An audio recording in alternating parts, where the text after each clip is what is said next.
That's right. Greetings, fellow armchair Imagineers. Tiki here. And Jacob Wile. And welcome to the first anniversary retrospective podcast of 2024.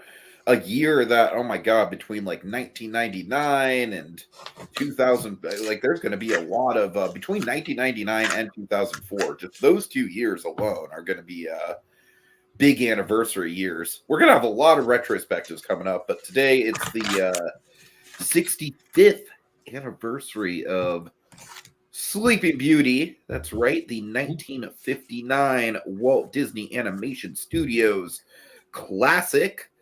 Jacob, how do you feel about this one? The movie, just the movie in general. Yeah, just the movie in general. I enjoyed the movie. I actually just got done rewatching it like 20 minutes ago.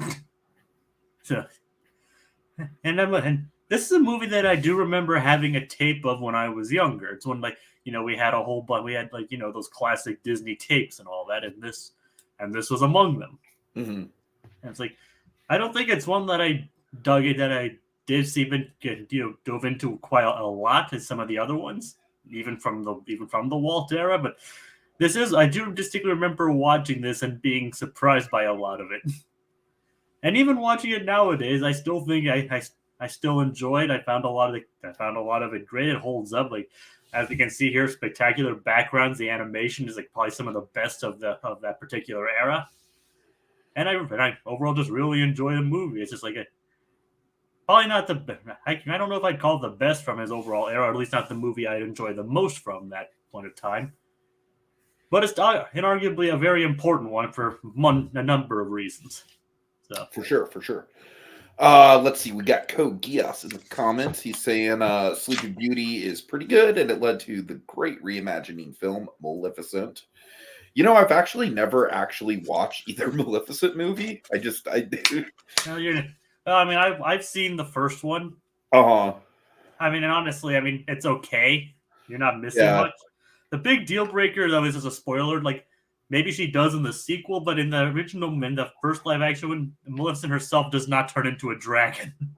Exactly. I heard that not only does Maleficent herself not turn into a dragon, but the crow does, and not only does the crow turn into the dragon, but the crow is just some guy. Yeah. Just some guy. Yeah, it's like there might be something like that in the sequel, but I'm not sure. All right. We're gonna try and switch the color schemes here as much as we can here. Make it blue. All right. Lucas Green says, indeed, Code Geass, Maleficent's reimagining was all right, but I think she works better as an unredeemable villain than a redeeming villain. All right, I'm not going to switch between every single comment. I'm just going to switch whenever we read comments. I think that's a fair middle ground. Right. DK says you're better off not to do so. It's wicked done wrong. Ooh. Kogia says Maleficent is a better film than Sleeping Beauty. Yeah. Kogias coming in with the hot takes. The hot takes. That's what we like them for. Man. Okay. ZNK says, unless you're willing to do a 10th anniversary look back on the first movie. Oh, of Maleficent. Yeah. That's possible. We could possibly do that. It's the worst of the live action Disney remakes. Ooh, ZNK, I genuinely don't believe that, because there are some it is not, I have not seen the film. I genuinely don't believe that it is worse than Lion King 2019. It can't be worse than Lion King 2019. All right. Little Blue says, I think this and Lady and the Tramp are the first two Disney films to be filmed in CinemaScope. You would be correct. Yep. All right. So my thoughts on the movie. I have always kind of struggled with this one, where this has always been like the movie of the Walt era that I respect more than I actively enjoy watching. Fortunately, upon this latest rewatch tonight here, right before we went on, I think this latest rewatch was probably the most I've ever actually taken away from it. But obviously, stylistically, this movie is incredible. And I think as I get older and, my tastes in art become more cultured, I think this movie just gets better and better from that regard, I honestly think this might be the most visually stunning Disney film in the entire catalog. But the big thing with this movie that I have always struggled with, and that honestly, even on this latest rewatch, I do kind of continue to struggle with. I think the story and the characters are kind of all over the place. I think all the characters, for what they are likable enough. I think there's way too much blue fairies or good fairies in this movie. They're fun characters. They are fun. It's solid Frank and Ollie animation, to be sure, but man, they are they kind of grind the pacing to a halt in certain spots of this movie, and that's kind of my main nitpick with it. So structurally, I just think this movie is like absolutely like it's I don't know. Again, I kind of struggle because it's like it's artistically it's amazing, but plot wise, character wise, it's just okay. I don't think any of the characters in this movie, besides the obvious exception of Maleficent, are like top tier for any of their categories. Like, you know, like King Stefan. I like King Stefan. I have nice things to say about him, but I wouldn't call him like a top tier Disney dad. I wouldn't call the fairies top tier comic relief Disney characters. Prince Philip is out of the 3 Disney princes we've had so far. This one actually has a personality somewhat, so we're going in the right direction. That being said, Prince Philip literally doesn't say a damn thing for the entire second half of this movie, and it's noticeable. So, yeah, very up and down. As far as like the Disney films of the 1950s, this is on the lower end for me just as far as rewatchability goes. Like, obviously, Alice for me is like at the tip top, like untouchable. I probably appreciate this one a little bit more than Lady and the Tramp. Lady and the Tramp was solid. Peter Pan, it is what it is. I don't want to get back into the Peter Pan discourse. If it weren't for that one particular element, I would like it a lot more nowadays, but I still really like it. It's still super nostalgic.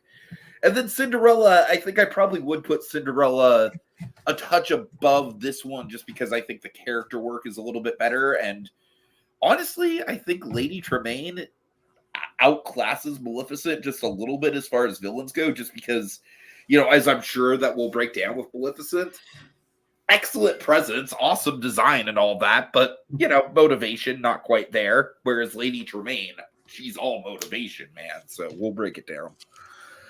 All right. So comments are on fire, so we will make it pink once again.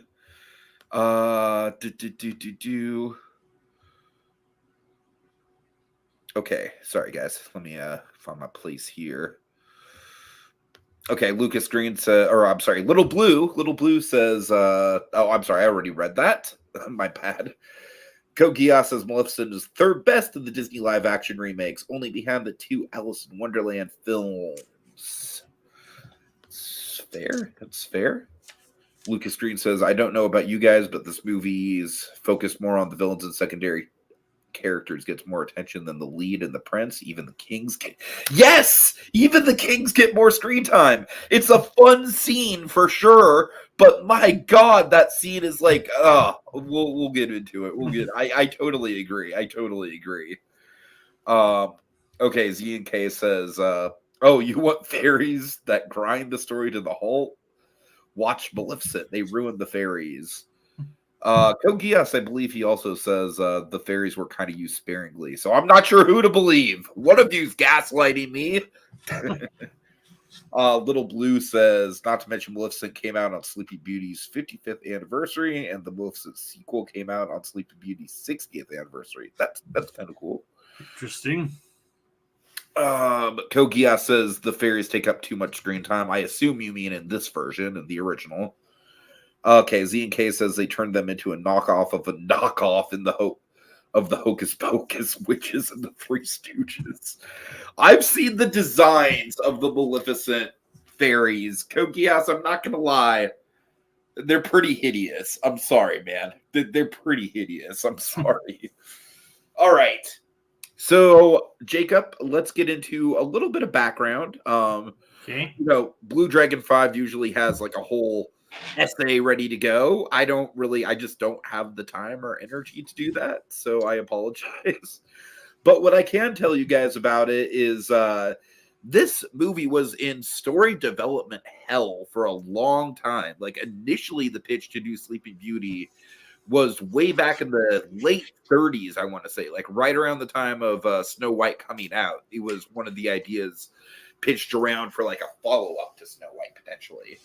It really didn't go anywhere, especially after the golden era films kind of flopped back in the day, because we all know the golden age, the first 4 out of 5 specifically, Bambi, Fantasia, Pinocchio, those 3 in a row, I should say. Snow White was a big financial success. Dumbo was a big financial success. But the 3 in the middle really ground the studio to a halt. And then the war came and all that. But then, of course, 1950s, the studio gets back in business. Cinderella's a big success. With the success of Cinderella, they decide to dust off the concept of Sleeping Beauty. So there's some very interesting changes from the original.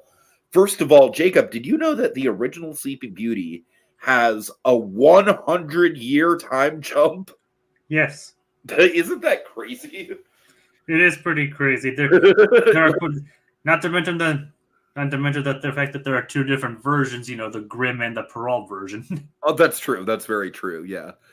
One thing I find interesting about this movie is that I feel like, for my money, this might be one of the only Disney movies where the adaptation is actually like simplifying the source material and not the other way around. Really interesting to think about in that regard. So, anyways, the story, they had a lot of trouble breaking the story simply because the princess is asleep for half of it. What do you do? They come up with the idea of the fairies.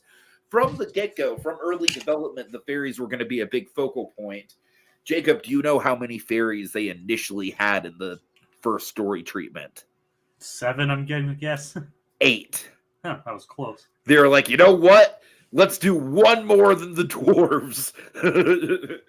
But yeah, of course, they decided to just cut it back to 3, which I think was a very smart call on their part.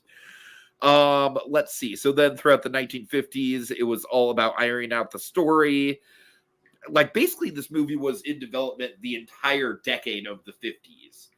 Now, Jacob, as you probably know, the lead background artist of this film is the one, the only, the legendary Ivan Earl. Ivan Earl, for my money, is next to Mary Blair one of the absolute icons of the Disney artists. And much like Mary Blair, he wasn't really like an in-studio guy. Like, he was pretty much hired on for Sleeping Beauty onward for his style. He also, my favorite thing he did actually was one of the sequences in was Johnny Appleseed Fun and Melody Time or Make Mine Music? I think it's Melody Time, right? I'm not sure.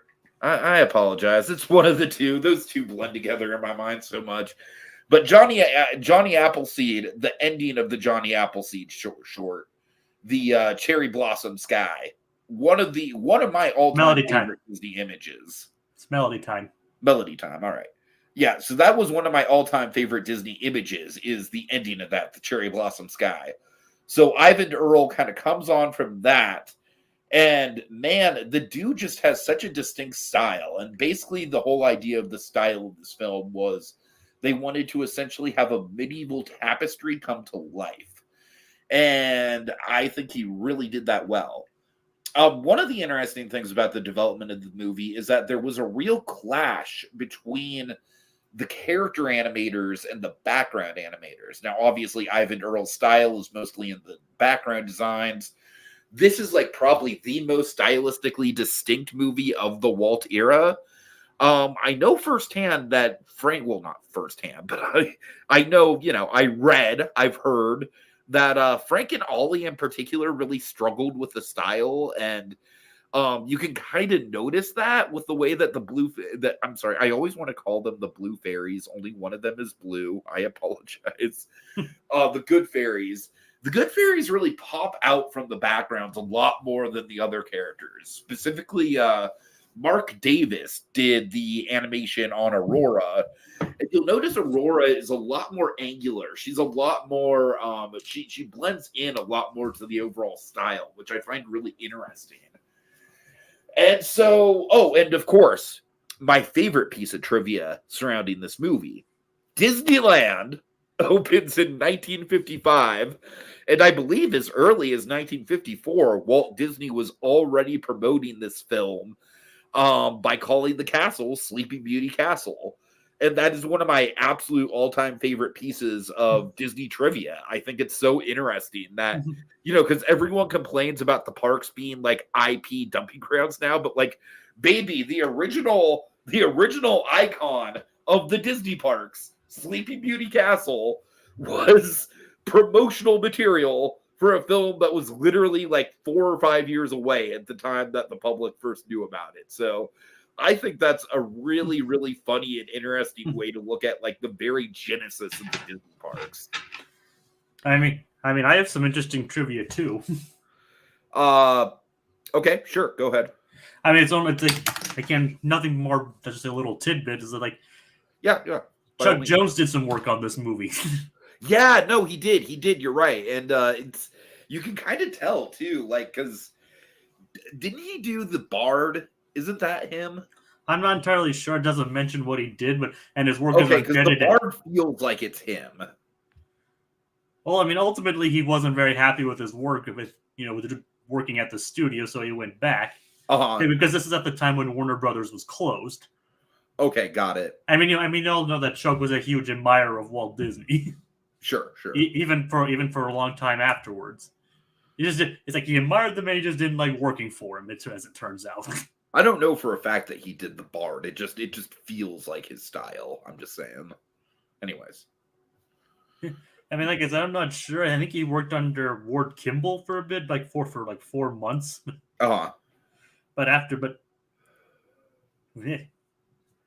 So yeah, that's basically all the information available. It doesn't say exactly what he did. He said he worked with Ward Kimball. For sure. But I always found that kind of fascinating that of all things, Chuck Jones did work on this. Yeah. Also, famously, Don Bluth worked on this movie.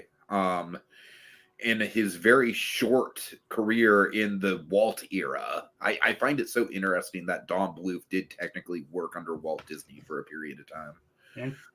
All right. That I did not know. Anything else?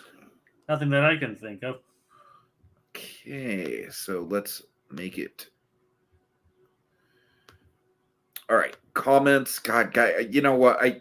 Jacob, I'm sorry. I'm going to stick with blue. All right, the switching between the blue and the pink. It was a cute idea, but we've got too many comments. I don't want to keep worrying about it. I mean, I can still do. I can take the care of the switching. If you want to switch, go ahead. By all means, you can be in charge of that. All right. All right. Kogia says Aurora probably has the least amount of screen time of the Disney princesses. Yeah, no doubt. I'm sure we'll get into that in our breakdown of the actual film. Lucas Green says Tremaine's motivation was being jealous of Cinderella's beauty, whereas Maleficent is rejected at a birthday party. Though I feel if they invited her, some minor complaint would lead to this outbreak. Yeah, I mean, again, we will certainly break down Maleficent's motivation. From what I understand, that does actually have some roots in actual like medieval stories. Really? Just the snubbing an invite? Something like that, yeah. Interesting. Also, one thing I can say about the development that a lot of people stress on, and maybe this is where kind of some of the disconnect is coming from, is that this is like one of the only Disney movies where the focus really was primarily on the art. Like specifically, they kind of cut the fat of the characters, although I disagree with that assessment, actually, where we'll get into it. But I still think the fairies kind of dominate the movie a little bit. But that was kind of the goal, was to kind of like trim back the story and let the art kind of speak for itself, which I think the film does it is going to be, nice job of. Considering there are a lot of this movie without any stretches of actual dialogue. Exactly. That is a good point. Yeah. Okay. Kogia says Maleficent's motivation in her own film is far more understandable and emotional. Yeah, I've heard about it. I'm not going to say it's not understandable, but it's pretty intense. All right. Richard's Victims. Get Richard's Victims here, baby. All right. He says it's the one where the animation looks square-like. You know what, Richard Victim? It's really funny that you actually that you say that, because that was pretty much what I thought of the style as a kid. Like, as a kid, I just did not get what made this movie so impressive stylistically. And now, through actually appreciating Ivan Earl's art, I actually, when I worked at the Walt Disney Family Museum, they had a gallery devoted to Ivan Earl and his artwork, like beyond just Disney. So, just stylistically, it's very simplistic for sure. It's a very simple kind of style, but there's just so much little detail to it that I'm sure we'll get into. All right, Richard's Victim says, my actual opinion, Beauty and the Beast is still my favorite of the traditional Disney princess films, but this one I think has the coolest animation. Yeah, indeed. All right, ZK says the walkthrough attraction opened 3 years before the movie even came out, which more or less kind of just told the story of the whole movie. So yeah, indeed. All right, we have Itchy Lot Productions. Good to see you, man. He says Sleeping Beauty is one of my favorite films in the Disney canons. Okay, ZK says, if it helps, you could switch between colors after each big comment rundown. Well, I'm just going to leave that to Jacob. If Jacob wants to do that, he can, but it seems like Jacob's pretty devoted to the switching every comment thing, which I appreciate. I'm just switching at random, really. Oh, okay, for sure. Itchy Lot says, apparently christenings were massive deals in medieval times. Yeah, I could see it. Okay, Richard's Victim says Aurora still has more character than Snow White, if we're being honest. Indeed. I will but the not argue with that. But the dwarves picked up the slack. Sure. All right. Well, Jacob, where do you want to start? Well, I guess we could start at the beginning if we didn't really lay out a game plan for this, to be honest. Nah, it's all good. I tend to approach these things just at the spur of the moment, just whatever we want to talk about. But indeed, the opening of the film, the classic, with the big storybook procession and everything, the classic storybook opening. Indeed. Hold on, let me freaking mute my phone. I'm sorry if you keep hearing those Facebook notifications. That's all right. One thing I will say that I appreciate more on a rewatch is I used to think it took forever to actually get to the main plot because of the fairies, like the 2 gifts that they give her.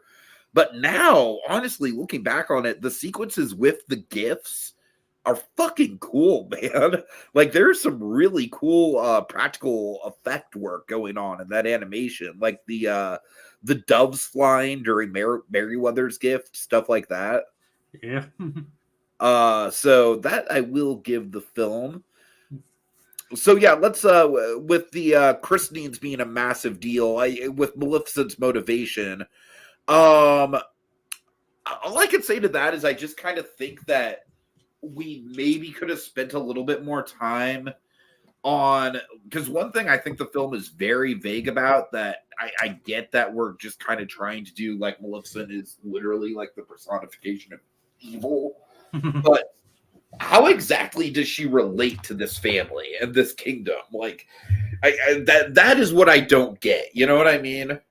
Now, to be fair, than the original Sleeping Beauty, the evil witch had even less of a presence, so it's actually kind of a step up from that original one. Well, I mean, just Maleficent in general. Let's call a spade a spade. Maleficent is one of the absolute icons of Disney villaindom, man. I mean, and not to mention her recent appearances have only cemented that. Of course. I mean, I think, it's kind of funny how it's like the 90s we had Phantasmic that kind of gave a little bit of a Maleficent revival. And then obviously, yeah, Kingdom Hearts 2, even more so. I mean, heck, her dragon was like the hardest bosses in the first Kingdom Hearts. I think the second encounter with Riku was slightly harder, but I digress. Well, I mean, I'm not gonna deny that, but I'm just, you mean like the one, especially when you don't have Donald and Goofy helping you. But oh man, that Jacob, I still get PTSD, not actually PTSD, but like I still get flashbacks of the cutscene that you couldn't skip that happens right before that battle. Yeah. Oh man. It's like, yeah, thank God for final mix and all that. Right. but yeah, like we should. I mean, I can talk about Kingdom Hearts a lot, but yeah, Maleficent being a driving factor in that, like, and the dragon fight was a pain in the butt. Like basically, I developed a strategy like basically summon Tinkerbell immediately. For some reason, I feel like when I got to that fight, I kind of just like lucked into not having a lot of trouble with it. I don't even know how. Yeah.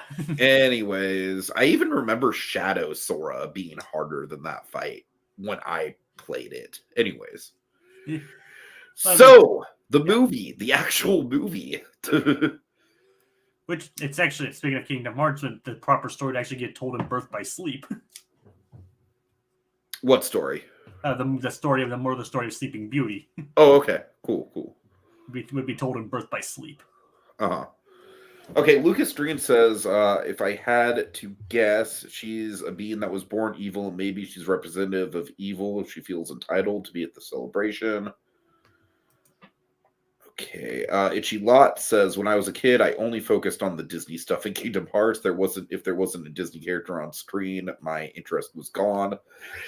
It's funny, Itchy Lot, because I feel like a lot of people kind of went through that, where it's like when they were a kid playing Kingdom Hearts, that was the case, and now looking back on Kingdom Hearts, I think all the coolest stuff is the stuff that's original. So it's a really interesting, I don't know, especially Kingdom Hearts 2, because Kingdom Hearts 2 was kind of the point where it's like, okay, we're just kind of doing book reports on the movies at this point. Anyways, this is not a Kingdom Hearts podcast. Yeah. All right. So structure-wise, we can just we can sit here all day and talk about how Maleficent's motivation is a little bit half-baked, but her presence absolutely more than makes up for it. Oh yeah, it's like Eleanor Audley, especially with that commanding voice. I love how Eleanor Audley and Verna Felton are in the movie together, where they're basically like Disney's go-to villainous voice actresses, and then obviously Verna Felton is delivering like a much more warm performance. Very interesting. Yeah. Yeah, it's like Eleanor Audley, I mean, like, she's like two of the most iconic Disney villains. Huh? Right. Okay. Let's see. Oh God, sorry. Okay.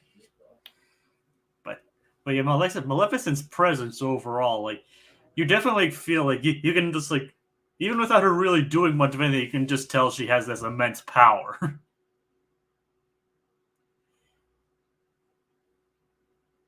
You can just tell, you can just imagine the power she has. Like, the animation on her is just exquisite. Mark Davis, I think, did her, or if I'm correct. Yes. Mark Davis, interestingly, did her and Aurora, which I think is an interesting little contrast there. Yeah, I mean, probably some of his best work. All right, Jacob, can you read some comments? Because I'm kind of getting some noise intrusion issues right now. Yep, all right. Let's see. Remember, Verna is also the fairy godmother, that's kind of that is definitely an interesting comparison. Verna and Eleanor being like these opposites in these movies. I'm still exploring a video. I was able to comment. Exporting a video, and I was able to comment. I'm watching your stream on TV. Continue my next comment, which was Hans Conried was the Reverend reference performance by King Stephen, but his voice got replaced by Taylor Holmes. Huh. That's really interesting, actually. I could kind of see that with, Hans Conried. I've actually gotten really into him recently. Yeah.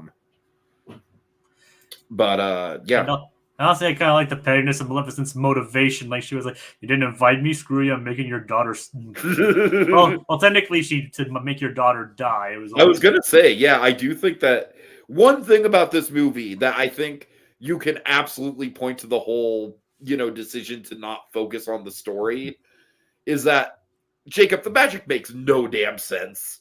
Yeah. I mean, the magic is just like I shouldn't even say it doesn't make sense. I should say it is absolutely like free for all. Like there are no rules to this magic whatsoever. You know what I mean?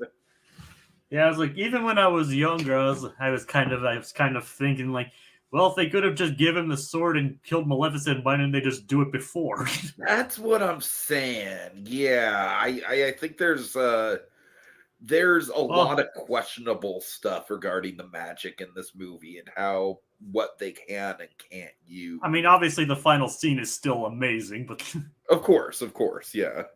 So it's like, again, do you know what they say, Tiki? We don't care. We don't care. Right? Oh God, Maleficent should have visited the Mad Hatter if she wanted to party. That is a crossover I did not know I needed, but now I do need it. We need to do that. Like, if they ever do like a revival if they would do a revival of House of Mouse, they should do that. Oh my God, dude! You can come to my party anytime you want, Maleficent. As long as it's your own birthday. Anyway, it's such a fun voice to do. That would be nice, yeah. All right. Anyway, like so where were we? I'm sorry. I really like this comment by Itchy Lots. He says it's definitely that age when, of course, it doesn't make sense. It's a fairy tale was a prevalent thought. Those glorious days before CinemaSins was a thing. Yeah. Amen, brother. Amen. Yeah.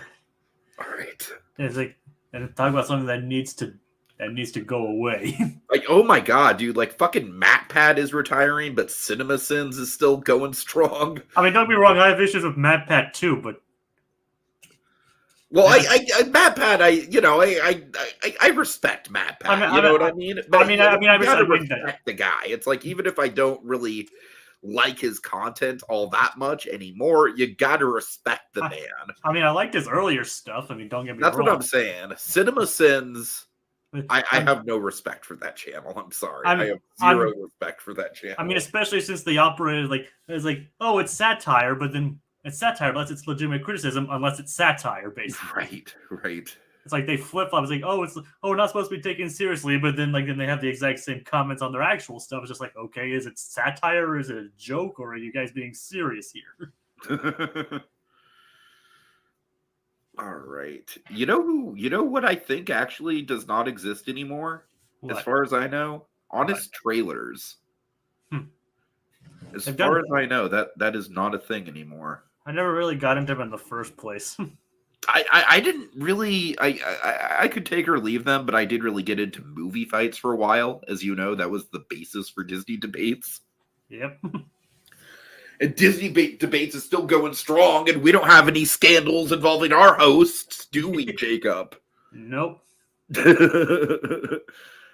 All right. Let's see. Hey, Nick, there's going to be one upcoming soon, too.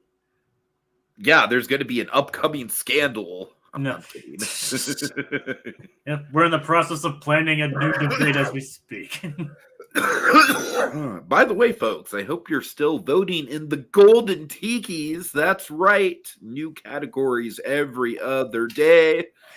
We're just getting through the last of the minor production awards. The only two that we still need to give out on that end are Best Production Design and Best Visual Effects.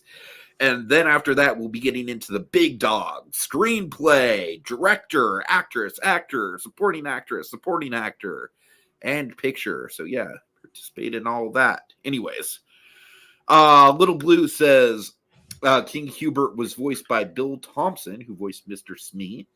So we would have had a Hook and Smee reunion for this. And yeah, again, I guess kind of why wasn't he King Stefan? I mean, I like the voice actor for King Stefan, but man, Hans Conried would have been so fun in that role. Yeah, who knows? Unfortunately, the only person alive we can ask is Mary Costa. I don't even know if she would remember. She's the only cast member from that movie that's still alive. Yeah. And she's still alive. But she's like in her 90s, and like in this movie actually helped launch her opera career, basically. Indeed. Which is pretty. Speaking of which, maybe we should talk about the resident princess. Yeah, we can. But don't you want to talk about the fairies and how they're making a cake and how it's so funny? It actually is pretty funny, though. It is. But seriously, though, it's like that's kind of how it feels in the movie. It's like, oh, here's the princess. Let's get to know her. No, cake shenanigans. God damn it. Maybe they realized there wasn't much you could do with Aurora, so that's why they focused on them. There is my favorite moment with Aurora from a character point of view comes like right at the beginning with her, where there's that one little moment where she gives the look like, oh, I know these three are up to something. You know what I'm talking about? Yeah. And like where she hears them like, yeah. We need to get her out of the house. And it's like, that is like, for me, it's like the one bit of time in the whole movie where she has a personality. Because I don't know. It's like we mentioned Snow White has more personality than her. I honestly don't know. Or she has more personality than Snow White. I honestly don't know now that I think about it. Because really, like Snow White, at least Snow White has hobbies and passions and shit. Like, what the do we know about Aurora? It's like, the dreams for one, and obviously, I mean, you gotta admit though, like when she figures out that her aunts have been lying to her for years, that she's suddenly a princess. I mean, you know what? That is a good point. That was a good character beat. I will give you that. I mean, granted, I will concede there isn't much beyond that, and granted, she doesn't really get much beyond that. But what we do get from her is that we actually do get glimpses into her character. You know what? I think you just hit on one of the best examples of my problem with the pacing of this movie, where it's like, so for example, when we first meet her, like I said, I think my favorite characteristic of her from a personality point of view is just, I really love the dynamic that she has with the fairies. I really love how much she loves these women that have raised her. You know what I mean? Yeah. And so we get how playful she is with them and stuff. So, like, when she's first introduced, I really like her. But then the movie basically takes a break, and it's like, no, freaking fairy shenanigans, man. We need them failing to make a cake and failing to make a dress, and it's fun, but it takes up way too much screen time. This dress looks horrible. That's because it's on you, dear. And then, Jacob, the moment that you just talked about, where we get some genuinely really compelling pathos out of this princess, where just the whole idea of she finds out that she's a princess and it's devastating news. I mean, that's really interesting shit. But we then cut away to like a 5-minute comedy scene with the kings, Jacob. Literally exactly right after that sequence. Yeah. You see the problem here? Yeah. This movie has way too much comic relief.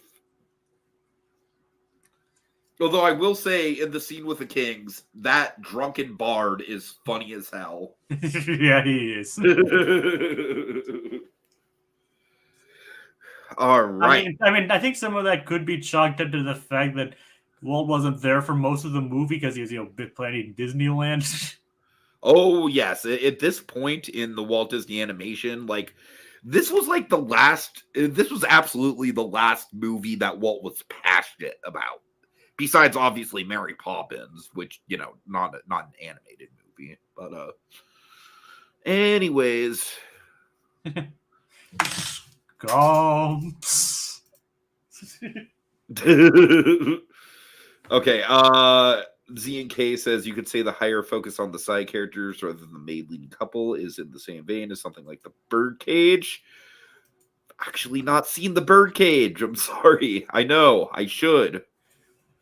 I'll put it on my list. Let's see. Kogia says Mary Costa loved the Maleficent film, and she said that Angelina Jolie was the best choice to play Maleficent. Angelina Jolie was a fucking perfect choice to play Maleficent. I will not argue with you there. She was an excellent choice to play Maleficent. Okay, Z&K says Aurora and Philip are both more likable than Val and the Birdcage ever is. I will leave that to you because I have not seen the Birdcage. Me neither. All right. Richard's Victim says, to be fair, a lot of the old Disney princess films did that. Oh, it's called Snow White? Here are the dwarves. Right. Like I said, Snow White is still the catalyst of that movie, though. It's still the central focus. No, yeah, a lot more. Honestly, the dwarves don't even pop up in that movie until what, like 15 minutes in? I mean, like, well, yeah, and only then you get them in the mine. All right. Itchy Lot says, then again, it's hard to get much personality out of a character who has to spend a good chunk of the story under that cursed sleep spell. I think we could have had one more scene with her and the fairies going to the castle because, like I said, we go from that scene to the shenanigans with the king to them. I don't know. I think we should have had one more dialogue scene where it's like, all right, you know what? I don't like this, but I'm going to go with you. I don't know. But admittedly, the scene where Maleficent is luring Aurora up the staircase. Oh, iconic. Exactly. I mean, honestly, from that point on, the movie kicks into high gear. The movie becomes a 10 out of 10 from that scene on, honestly. Yeah, it does. Okay, Lucas Green says, Flora is authority, has a red fetish. Fauna has a hippie mind, and slow in the head. Merryweather just wants to cut to the point and kick Maleficent up the backside. I love how many shots of this movie they have, like, the other two fairies having to hold Merryweather back from just wanting to kick someone's ass. And it's like, basically their goal is to make people happy. And then Mary was like, it would make me happy. Merryweather, can we just all agree Merryweather absolutely the best of the three fairies? Yes. I mean, she's so entertaining. She's basically the only sane one of the group. Like, she's like, she's the one who's like, yeah, we don't know how to do anything. Like, well, you know what's funny is that I feel like she's in a really unique position from a comic relief point of view where she is both the straight man in that regard, but I also feel like she's got by far the loudest personality of the three. So it's a really interesting contrast with that. Yep, it is. Richard's Victim says this movie should have been called Fairy Hijinks with guest star Aurora. Yeah, like I said, the first half definitely. The second half kicks into high gear, which we will get into as soon as we go through these comments here. Zinke says, I love the design for Aurora's hair. It's so voluminous. Yeah, I agree. I do really like Aurora's design, honestly. And I think out of the three Disney Walt era Disney princesses, I think Aurora is probably number 3 as far as personality and character, but as far as the design, I think she's far and away the best designed princess of the 3 in the Walt era. I mean, she has the most detail when compared to like Snow White and Cinderella. Cinderella's probably the more iconic one overall. Of course. Like, and Tiki, I have a serious question for you. Okay. Oh no. Do you like the dress better blue or pink? Seriously? Blue. Absolutely blue. The funny thing is, I actually prefer the pink. Really? That is funny. I mean, I think it looks better pink, to be honest. I don't know. I think the blue, I like the 2 contrasting shades of blue better than the 2 contrasting shades of pink. I don't know. I mean, like I said, I personally like the pink. I mean, That's just me, I guess. Itchy Lot with the Jungle Book, if you're asking, like, I do not think Walt was really passionate about the Jungle Book. That was all Wooly Reitherman. Walt was basically like, you see this goddamn book? Don't read it. Now make a movie. That was basically Walt's input on the Jungle Book. And the end. He also contributed. He did contribute a lot to the movie, though, including the ending. The ending is great. I will give you that. It's like, and that was actually the final thing. The final thing he ever did. Bro, the ending straight up traumatized my dad back in the day, man. Yeah. My dad always talks about, like, it was like soul crushing to see Mowgli walk into the man village. Well, then the remake rectified that. Yes. As soon as I saw the remake, I went to my dad and I was like, guess what? Mowgli doesn't go to the man village. It just ends with him chilling with Baloo and Bagheera. Yep. All right. Well, to be fair, in that game, in that movie, Shere Khan actually died. Right. Where in the original movie, he's still alive. Fair point. So I was like, he had more of a reason to stay in the jungle at that point. All right. Lucas Green says, I find it funny Prince Philip dresses like Red Riding Hood. I'm assuming you mean not Little Red Riding Hood, but just like the red version of Robin Hood. I assume that's what you mean. Probably because of the hat and the cape. Prince Philip, let's just say right now, he's got some banter with the horse. Samson kind of like the whole thing with him and Samson kind of reminded me of Flynn Rider and Maximus. Oh, I'm sure that Flynn Rider was very much kind of like this was kind of like the jumping off point for Flynn Rider, I'm sure. I still love the whole design, the whole concept behind how they designed Flynn Rider. Maximus, dude. Maximus, it's like you want to talk about like top tier Disney animal animation. I mean, goddamn. Maximus is freaking amazing. I mean, he's a hilarious. I would dare to say he might be the single best thing about that movie, honestly. Like him and Pascal are a comedy duo. Okay, Z&K, I will check out The Birdcage, man. I will watch it. I don't know about this month because I've already got a bunch of catch-up stuff for my memoirs, but I will check it out soon for sure. All right, Kokia says at the risk of sounding like a Maleficent stan, Aurora has a much deeper character in Maleficent. That I can believe. That I can absolutely believe. I have no doubt about that. Yep. All right. Z&K says, I remember when I found out that she was the same voice as Lady and Kanga. I was like, maybe not shocked, but I could tell a little bit. Yeah. Do you have any experiences like that, Jacob, where you realize that it was like the same voice actor? You mean for like these old actors, these old movies? Yeah, for like these old Disney movies specifically. Yeah, I kind of did notice, like, especially when I watched, like, Maleficent, when I watched this and Cinderella. Like, obviously Maleficent and Lady Tremaine are the same woman. I think for me, the two big ones were Bill Thompson as Smee and the White Rabbit. And then the really big one, the one that was really memorable for me was Sterling Holloway. Yeah, Sterling Holloway. And Winnie the Pooh. I mean, that is a bizarre combination of characters to voice. Not to mention he's also the stork from Dumbo. And the stork, indeed. I did notice that when I was younger too. I was like, wait a minute. It's like these are the same people. All right. Let's see. Richard's Victim says Cinderella is objectively the best in terms of personality. Yeah, not going to deny that at all. I would absolutely agree. ZK says I prefer to be purple. It's the best of both worlds. That's a good point. I mean, yeah, pink and blue, yeah. Let's see. Little Blue says, oh, this is interesting. He says this is the only Disney film not to use any original song. Instead, it uses the film. The film uses Once Upon a Dream, etc. Well, technically, the thing is, the lyrics are original. It's just that the music's adapted from the ballet, with the music written by Tchaikovsky. Which I find really interesting. I find that, like, that is something that I don't think Disney will ever do again. Even though I've long since said that I think Disney could just straight up adapt a Broadway musical in animation form, and it would probably be great. That's why I was so disappointed with the Into the Woods movie, where it's like, you could have animated this and it would have been fucking amazing, but no, we get this instead.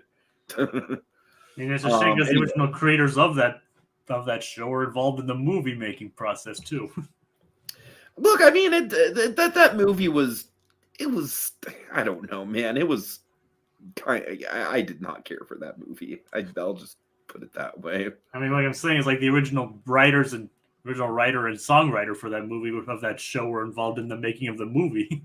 I mean, that's fair. I just don't think it was a great adaptation. I mean, I'm not denying that. I'm just saying it's just I just think it's a shame that it ended up that way because of the fact that those two are involved. Right. But anyway, yeah. So where should we go from here? I mean, I honestly think we've pretty much covered everything up until the big third act pretty well. So let's just talk about, like, obviously that scene with Maleficent guiding Aurora to the spindle is great. I mean, the music and very minimal dialogue except for the fairies, except the fairies like just screaming "Rose, Rose, Rose." Right. I mean, which to be fair, I mean, is understandable considering they're frantically, trying to make sure she doesn't fall under the spell. So I do think that, like I said, the entire last act of this movie, I do think is really great. And I swear the scene where she's walking up the stairs almost feels like straight out of a horror movie almost. Oh yeah, absolutely. I mean, I would even say the sequence where Maleficent ambushes Philip in the cabin kind of has some horror movie vibes, honestly, with the lighting and everything. And just like he goes to visit her, she's like, he hears "come in," and then yeah, it's like, and he does get a few swings in, but even her goons who were looking for a baby for 16 years. I love that. That is a great beat.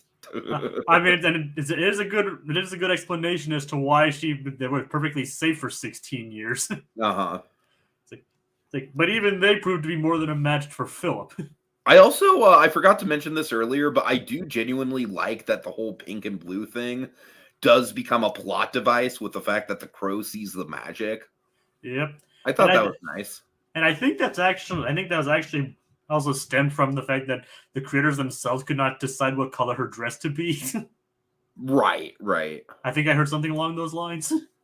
So it's kind of funny how they work that into the plot.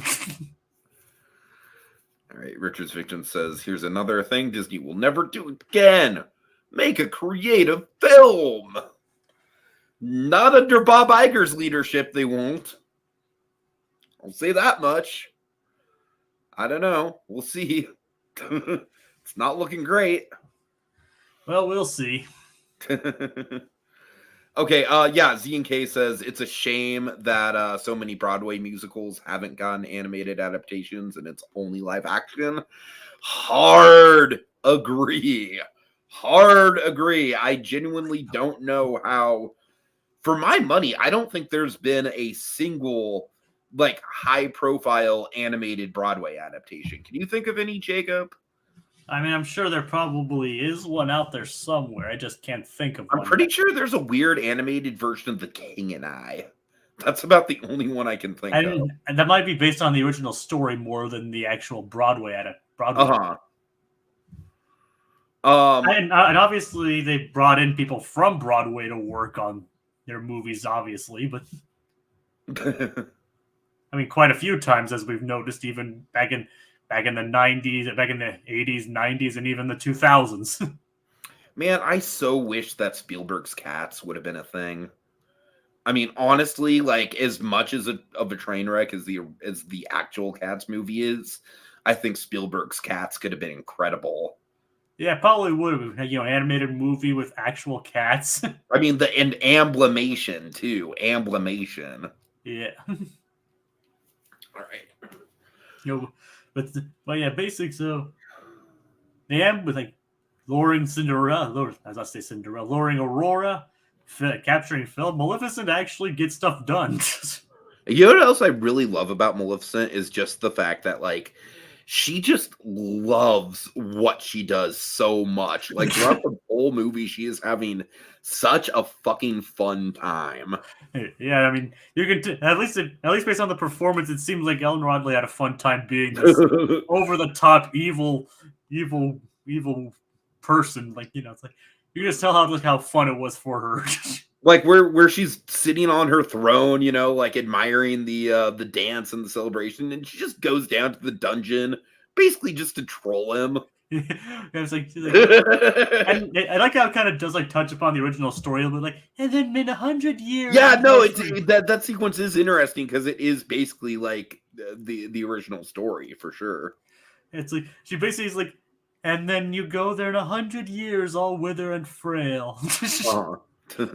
It's like kind of like rubbing it, like, haha, you failed.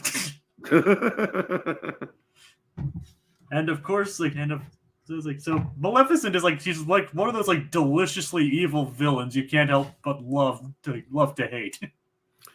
Yeah, I mean, she is like the personification of, evil for evil's sake, essentially, just irredeemably evil. I mean, she's straight up referred to as the mistress of evil, like the queen of evil, that kind of thing. Like, she even says, like, now you shall deal with me, prince, and all the powers of hell. Which, when I was younger, I was like, she said hell. Oh, I know. I think every kid kind of had that experience. It's like a Disney movie. They said hell. Oh, little did we know. Little did we know. Yeah. All right. I also want to just make sure that we're not just skipping over the backgrounds, Jacob, because like they are a big part of what gives this movie its identity. So the backgrounds, I mean, of course, they're like tapestries, as you mentioned. I mean, literally. The backgrounds are like intricately designed, and of course, obviously, the multiple uses of the multiplane. Oh yeah. I mean, like specifically the scene where I love the scene where where Aurora's walking in the background, that it like zooms in, you can see Philip walking on and Samson walking in the background. Yeah, you know what I love about that scene is I feel like it's like almost like an evolution of the multiplane work done in movies like Bambi. Because Bambi is, obviously Bambi is probably the other Disney movie I can think of besides Fantasia is the other obvious one, where that was much more about the artistic expression than it was about the story. But Bambi is very visually impressive. But man, the multiplane is very visually impressive in Bambi. I mean, that opening shot of Bambi always blows me away, where it's just like it goes on forever of just like layer upon layer of forest. But I think as far as like mixing the characters in with the multiplane, I think that's where this movie really goes above and beyond, I think. Yeah, and it's a shame that this movie kind of didn't recoup its budget when it came out. Yeah. It's like it has like all the most artistically ambitious Disney movies were in that same boat. Like Fantasia and Bambi were both in that same boat, and Pinocchio. It's kind of funny that this movie both has the distinction of being a box office success and a flop at the same time. I mean, when you think about it, even something like Alice in Wonderland, when that movie came out, it was a flop. It wasn't until the 60s. The 60s, both Wonderland and Fantasia kind of had that kind of psychedelic renaissance, if you will, with the re-releases. Yep. All right. It's but yeah, the forest, I think, is a great example of the Ivan Earl. I mean, just look at just this image here, where what I love about Ivan Earl's artwork is the shapes don't really make a lot of sense as far as like, the real world. Like there's a lot of squares, a lot of geometric shapes and patterns. You know what I mean? But it exactly fits the medieval tapestry / storybook look. Totally. Along that same line, I really like the fact that this movie, like, unabashedly has a bunch of background characters that are just like static, because it fills out the world, but it also does, with them being static, it does give the the vibe of that tapestry. And I'm sure part of that was a budget thing. I mean, nowadays you would just, like with something like Wish, for example, with the Kingdom, you just see just a freaking 100, computer generated characters. But for this, I think it's really interesting. The background characters, like the knights, have very distinct designs, and the peasants, very distinct color palettes. And obviously, like you could tell when some of the animation was like reused and layered over on top. Of course. Again, budget thing, but makes sense considering the whole medieval tapestry and obviously like the fact that they're uniform knights and all that. Mm-hmm. I mean, admittedly, even in all that, you can tell like a lot of their budget like really went into like the later parts of the movie in terms of the animation. Oh yeah, big time. It's like, but even then, it still has like some of the most impressive of the animation from that era. Especially like considering their next movie, I think, was 101 Dalmatians after this. Yeah, and 101 Dalmatians that's an interesting one as far as the technology goes, because it's the Xerox. Yeah, the Xerox, like it is kind of groundbreaking in some regard, but in other regards, it does just kind of, I don't know. I don't think the style of 101 Dalmatians holds up all that well, honestly. I mean, speaking of which, we can't talk about either this without mentioning all of Iwerse's work. Mm-hmm. For sure. I mean, like, I don't exactly remember what he did for this movie, but his name was clearly up there. This was one of the last movies he worked on, though. It was that end, like 101 Dalmatians. Not to mention, right. of course, obviously he developed the Xerox for 101 Dalmatians. Yeah, but not to mention all the work he did for the birds. Mm-hmm. I mean, knows a lot of our stuff about this is more the technical side of things, and obviously, which I think is I think that's very fair for this particular movie, honestly. I mean, the movie's a visual marvel. Don't get us wrong. And so what I think is a really interesting contrast between the first half and the second half is the forest and everything. It is really alive, but it's alive in a much different way than the Bambi's forest is alive. Although I think those two settings are kind of equally impressive. Although obviously with Bambi, we're spending the whole movie in that forest, so we're getting a lot more of it. But then the movie switches gears and we get the medieval castle vibes.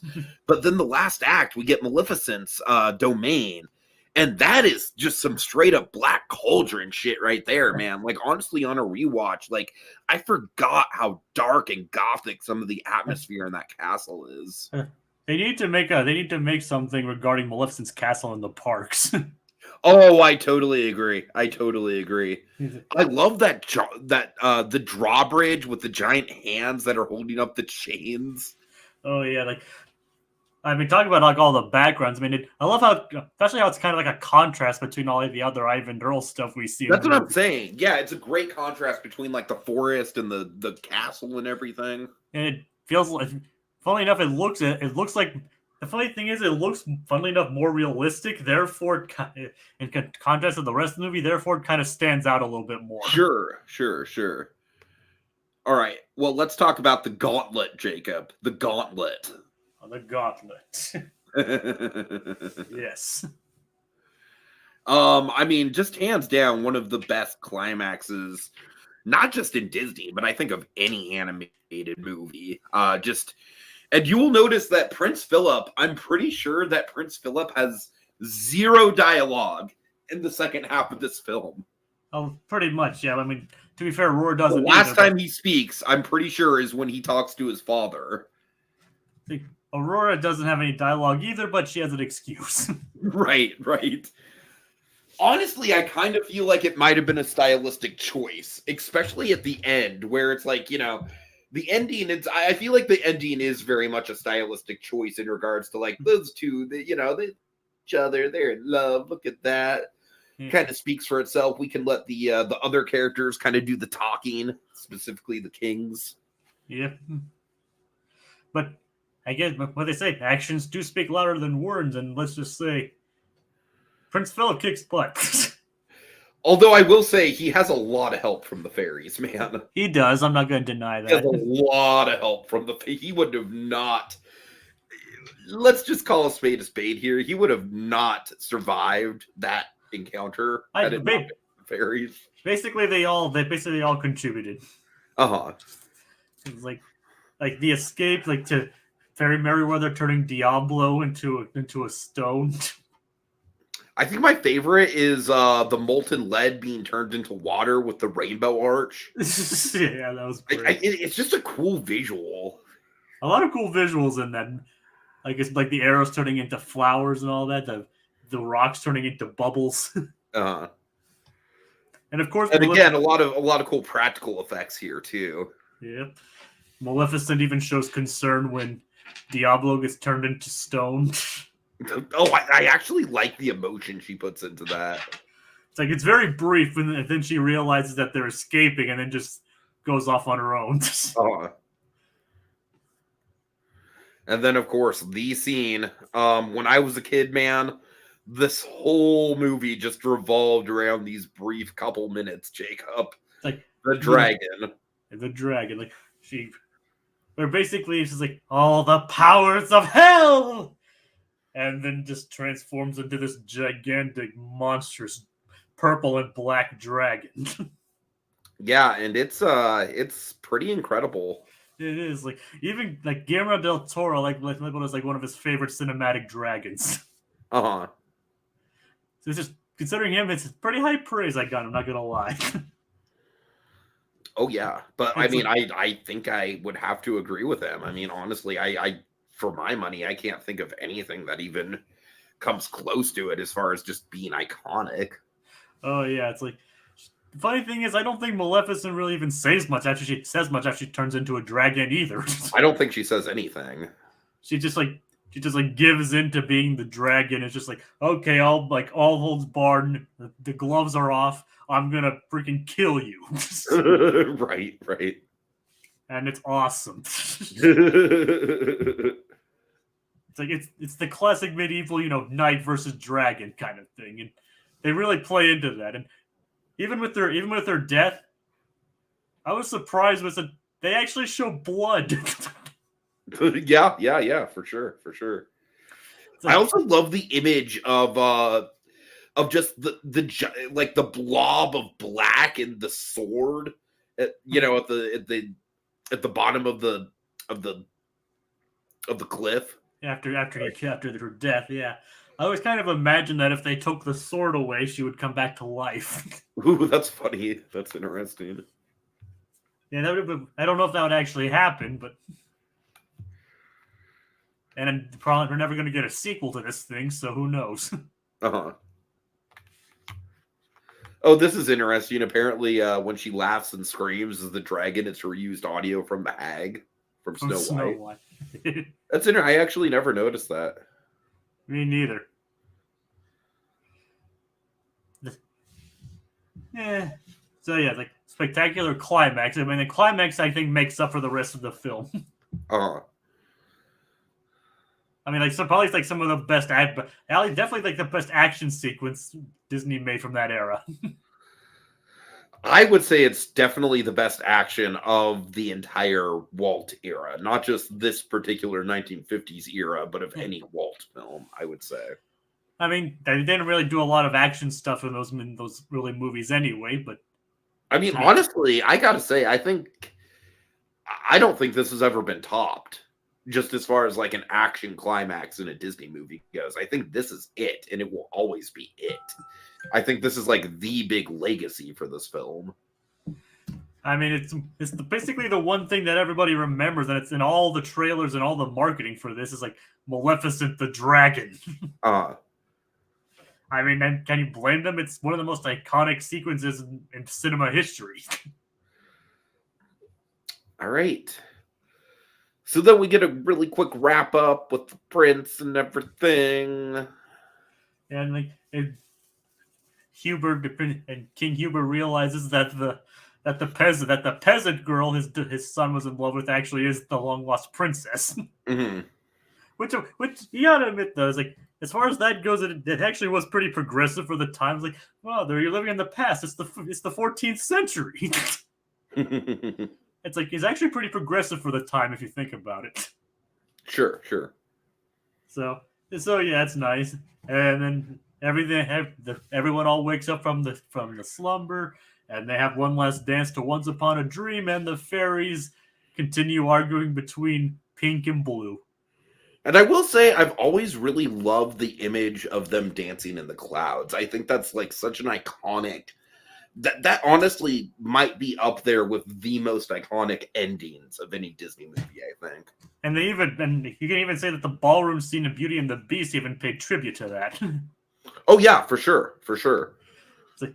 It's like, granted, the cloud whole thing doesn't really make sense, not really within the context of the movie, but it's just such a beautiful sequence. Okay, but that I will say is very much in the like it is a it's obviously a fairy tale. It's not meant. It's very much like when that happened, we are in the land of the abstract at that point. It's more symbolic than literal. Exactly. It's like they feel like they're dancing on clouds, basically. Mm-hmm. And without any spoken dialogue except for Once Upon a Dream. All right, Lucas Green says it starts with a tapestry and it ends with a tapestry image. Indeed. And also ends with that book closing. Z&K says, let's see, maybe it's Fantasmic talking, but the only thing that comes close is Night on Bald Mountain. But that's more the intense, heart-pounding energy, building aspect. Yeah, I mean, Bald Mountain is iconic, and I would say, like, it's probably the one sequence for Disney that gives the dragon a run for its money as far as, like, just the sheer, scale of it. And spectacle. But obviously, Bald Mountain, like you kind of already said, it's kind of its own thing. It's just a standalone sequence, whereas this just as a climax just works so well. Too bad Bill Titlow wasn't working there at this time this movie was made. Oh, I know. I you know what? It's funny you mentioned that. That thought actually kind of went through my head when Can you imagine him animating the dragon? It would be even cooler than it already is somehow. I can only imagine. Like, obviously, Bill did. I mean, the thing is, Titlow did like obviously he did the giant, the giants. He did Stromboli. Obviously, he did Chernabog, but also Dumbo. Right. which he personally requested because of his son. Sure. So I was like, but I can only imagine if he was still working at that time, he probably would have been assigned to animate the dragon. Oh, I would only imagine. Yeah, it would only make sense. Sure. I mean, keep Mark Davis as Maleficent, as regular Maleficent, but give him the dragon. Mm-hmm.